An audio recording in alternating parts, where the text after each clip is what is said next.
Nick, what's going on? Jesus, this news cycle, it's never ending. The football god's retribution has no end. I mean, even Adam Troutman, who's not had a great year, at least like visibly, right? Even he finally has a good game. 5 catches, career high, 50-some yards, career high, first touchdown of the season, and now he has a sprained MCL, out 4 to 6 weeks. I don't know what to make of it, Nick. I'm feeling very down today. I'm not sure if I got the antidote for you yet, man. Things just haven't really been going good for them. 3-game skid. They got Buffalo. They got Dallas. It's a tough place to be. I do think that there's probably going to be some guys coming back this week. Some of the stuff I heard late last week is that they were just kind of erring on the side of caution with the Thursday game coming up. Didn't want to try to rush someone back for Sunday, have something happen, and then they're out Thursday and beyond. So just take a little bit more time, get guys ready, get them coming back. Armstead, was upgraded to limited on the I don't even know what it is. It's not even a real practice report, but their estimation is that he would have been limited yesterday. So I think that's positive. I mean, because usually you wouldn't tell there's no incentive to really say that a guy that was out is going to practice because it gives the opposition an extra day to prepare for him when you don't actually see him on the field. So you aren't actually lying. So for him to be on there seems to tell me that there's real good optimism about him going forward, and there was no reason to even kind of be shady about how you go about that. So I guess that's one good thing. And if they get him back, that helps. He's one of the 3 best players on offense. So, if they get him back, and if maybe this is the week that Alvin comes back, I don't think that's out the window. I mean, you're at least in decent shape to maybe compete with the Bills and get back on track. Well, and so I guess that'd be the question I would ask next, is that if you look at these 2 teams right now certainly things are looking and feeling much worse for the Saints because of the injury combined with the 3-game skid, right? But the NFC, Saints, last seed in the playoffs. In the AFC, Bills, all of a sudden now last seed in the playoffs, looking up at the Patriots once again. Like this Thursday, feel like it has massive potential ramifications for both of these teams. We kind of touched on this concept even in going into Philly. Is this a must-win for the New Orleans Saints? One of the next 2 is a must-win, and really, I think 2 of the next 4. I mean, they got Tampa Bay on there too, and then the Jets, or Jets and then Tampa Bay. So I mean, there's 4 games. 3 of them are against pretty good teams: Bills, Cowboys, Bucs. You got to win 2 of them. I thought they needed to win last week so that they'd have a little bit of breathing room to maybe lose a couple of these and then drop another game, at some point along the line that they probably shouldn't lose on paper, because you always end up losing one of those games, against the Dolphins or Carolina or Atlanta. At some point another unexpected loss shows up. They don't really have that margin of error right now. And, it does kind of feel like a must win just in the sense of the psyche of losing 4 games in a row, having a losing record after starting out, in such a good position, and all of a sudden all these things that are working against you, they start to feel a little bit heavier, I think, when you do have that losing record and everything you did earlier in the season is now shattered and falling apart. Finding ways to get through all these injuries, it's a little bit harder to be optimistic about it, I think, when it's just on a complete skid. So, yeah, for multiple reasons, I think it is kind of a must-win game. I don't know if the season's over if they lose it, but I think it's a whole lot more manageable if they do find a way to beat a good team and just kind of get mentally back where in a spot where I think they can just readjust and get back on track. All right, Nick, another day, another Taysom Hill extension. So go ahead and explain this one to us. I feel like there's a lot of extra in this one. So what's your breakdown of Taysom's new deal? So we haven't actually seen the numbers yet, but I guess I'll start here, is that I think whoever puts this information out to be reported, and I have guesses as a reporter who it is. I'm not going to put anyone on blast, but I don't feel like these people do him any favors, because every single time one of these deals comes out, the fakest numbers in it get reported, and those usually aren't based anywhere in reality. Like the last one, $140 million. That was never the case. It was never a $140 million deal. Then people react to it, and, it creates this, little hate hive around Taysom Hill and everybody gets all worked up about it. And this time again, the up to $95 million, he's not going to see $95 million. I don't think he's in their plans to be the quarterback of the future. If he was, he'd be playing right now. So I don't think he'll ever see those numbers. It's just they're in there in the possibility that if, X, Y, and Z happens and he ends up being the starter at some point over the next 2-3 years, yeah, he gets that upside, and that makes sense to do that. I will say, at the base of it, 4 years, $40 million.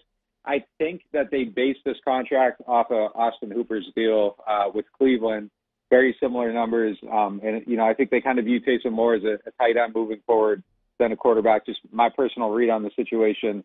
And I think that's kind of where it's built from. But, I do wonder who they're bidding against on this deal. Like, if you offered Taysom 4 years, $30 million, who is he getting 4 years and $30 million from besides the Saints? So I'm not sure why it has to be at $30 million. It's somewhere around $7 million a year. He seems a little bit more priced right at that range. You get the jack all trade stuff, some backup QB stuff, and $7 million a year seems to make sense. 10's a little bit pricey, so it is a little weird to me that they paid that much for him. But it's not, as outrageous as $95 million over 4 years. $10 million a year, and we'll see how it spells out. I mean, maybe he won't actually even end up seeing an actual $10 million a year. Maybe it's really like a 3-year deal that you can get out of it. Around an average annual value of $8 or $9 million a year, something like that, which is still even better than 10. But I mean, they definitely like him, I think, a little bit more than anybody else in the league, and he's made a lot more money than I think he would have anywhere else in the league just by ending up here. By them, who was it? The McCaffrey from Green Bay. They saw Taysom when they were scouting him. If they had never scouted McCaffrey, I don't think Taysom would be a guy that's going to end his career with, I don't even know how much money, $60-70 million. Damn. So that was the best thing that ever happened to him for sure. I mean, I guess, Nick, that's the thing too. Like, I knew the 95 wasn't real. Whatever, that didn't matter. Again, like you're saying, I was surprised at the 40 and the 22.5 guaranteed. Because, you mentioned him being a tight end. Am I crazy? I don't feel like he's been that productive this season. No, injuries certainly up to the apple cart. That kind of changes, that warps the perspective, I think, a bit. But, surely he has to become more involved in this offense going forward to justify that price tag. No question. Who else makes $10 million a year on this team? Yeah, no question. He has to do a whole lot more. He needs to be more productive, and maybe he's at a point now where they've kind of went through it with him at quarterback, and he's gotten his shots. And I say this, and I wouldn't be shocked if he started a game at some point this year, but maybe there's an understanding moving forward that, maybe all this other stuff that was Taysom's plan B now needs to start shifting into a situation where it's more of his plan A, and he needs to start doing more of this stuff. Because I do know that they view his skill set at tight end very highly. The problem is that the valuation that hasn't resulted in the production. And it's not even just this year. Throughout his career, he's paid all this money and he's not playing enough. He's not doing enough. When he does play, he does affect games. I do think that he does a lot of good things. But you're paying a guy $10 million. If you break it down, I have no idea what it would be, but he's probably making like $300,000 a touch throughout his career. I mean, real, though. So, I mean, at some point that needs to change a little bit, and you need to start getting more out of him. Maybe there is a sense that you're going to do that going forward, but why are you paying him now for production that hasn't happened? That's the big question here. So that's where the money doesn't make sense. So I don't know. We got to see what he does moving forward into his career. But if they're paying him this amount of money, it has to be a whole lot more than for what they're doing, because it just doesn't make a lot of sense. I think you just broke Jake's heart with his $300,000 per year. Oh boy, he had to get $300 per touch. But okay, and I hate that this is all about Taysom, but it's just kind of such big news. I mean, to me, the thing is okay, when you mentioned the plan B and plan A stuff, I feel like, are what you saying he needs to focus on tight end now, right? Because he even lost weight this last offseason. Did it? He tried to make his body more quarterback-like this last offseason, I think I read. So it's time. When's it going to be time for him to put that all to bed? Yeah, so I mean that's what I'm saying. For it to make sense to me, for me to be able to understand what they're doing here, and for the numbers to add up, there needs to be some type of understanding that, look, you've done this. You got every opportunity in the world. You probably got 2 more years at quarterback than you would have with any other team in the league. And if he goes through the season and there isn't, a handful of starts where the whole entire perception of Taysom Hill, the quarterback, changes the conversation around him, he needs to move forward in the next offseason, focusing on the jack of all trades role, and then quarterback's the secondary thing. And if he does that, I can understand paying him this amount of money because I think he can be that productive. You know, a guy like Austin Hooper isn't tearing the world apart at tight end, but if Taysom becomes a guy that can give you, 400 or 500 yards a season, that's kind of the going rate for some of these guys. So if he does that, it makes sense. But if it's still like this perpetual battle to be a quarterback and he's never actually like the real quarterback, and it just doesn't make sense at that point. He shouldn't be like the highest paid backup quarterback in the league. You know, when you pay guys $10 million a year, those are kind of the guys that are like on the cusp of, starter 33, starter 34. I don't think Taysom's in that range, unfortunately. So unless he gets an opportunity this year and he blows everybody away, it's time to look at some of the other stuff and try to amplify that a little more. Yeah, just for his mental makeup and for his body makeup, we talked about losing weight. Like that's a lot of yo-yoing back and forth, mentally and physically. Like you have to just at some point say, here's who you are. Here's who we want you to be. We're investing in you. We need you to buy all in too, because this is the plan for the next 5 years. Don't worry about all the extra stuff. Jake, you should have played quarterback, dude. I can't. You could have just thrown the ball.